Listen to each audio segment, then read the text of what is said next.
Hello friends, welcome back to my channel. Friends, ఒరిస్సాలో సుధాకర్ అనే వ్యక్తి ఆటో నడుపుతూ తన జీవితాన్ని కొనసాగించేవాడు. తనకు ముందు వెనక ఎవ్వరూ లేరు. సుధాకర్ చిన్నప్పటి నుంచి కూడా చాలా కష్టపడేవాడు. చాలా మంచి మనిషి కూడా. ఒకరోజు రాత్రి ఆయన ఆటోలో వెళ్తుండగా దారిలో ఒక చెట్టు కింద ఎవరో నుంచున్నట్లుగా అనిపించింది. ఎవరా అని తెలుసుకోవడానికి సుధాకర్ ఆటో దిగి కొంచెం ముందుకు వెళ్లి చూశాడు. యుక్త వయసులో ఉన్న ఒక అమ్మాయి ఏడుస్తూ కనిపించింది.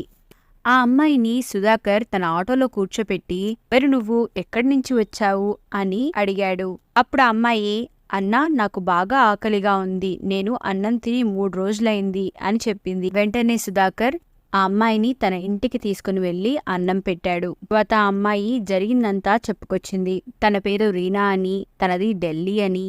అయితే ఒక చీటర్ తనకు సినిమాలో ఆఫర్లు ఇస్తామని చెప్పి మోసం చేసి ఢిల్లీ నుండి వాళ్లపై అనుమానం వచ్చి అక్కడి నుంచి తప్పించుకున్నానని తన కథంతా చెప్పింది.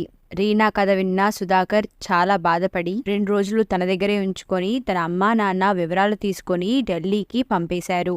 కొన్ని రోజులకు సుధాకర్ ఆటోకి యాక్సిడెంట్ అయి సుధాకర్కు 2 కాళ్ళు పోయాయి. నా అనేవాళ్లు ఎవరూ లేకపోయేసరికి గుడి ముందు కూర్చొని భిక్ష అడుక్కుంటూ వారిచ్చే ప్రసాదాన్ని తింటూ జీవనం కొనసాగిస్తున్నాడు. ఒకరోజు ఒరిస్సాలోని పూరి జగన్నాథ్ ఆలయానికి రీనా తన కుటుంబ సభ్యులతో పాటు వచ్చింది. దర్శనం ముగించుకున్న తరువాత రీనా గుడి బయట ఉన్న భిక్షగాళ్లందరికీ కూడా చిల్లర వేస్తున్నప్పుడు వారిలో సుధాకర్ని చూసి చాలా షాక్ అయిపోయింది. సుధాకర్ని ఆ పరిస్థితిలో చూసిన ఆమె షాక్ అయ్యి ఏడుస్తూ, "మీకు ఏమైంది?" అని అడిగింది.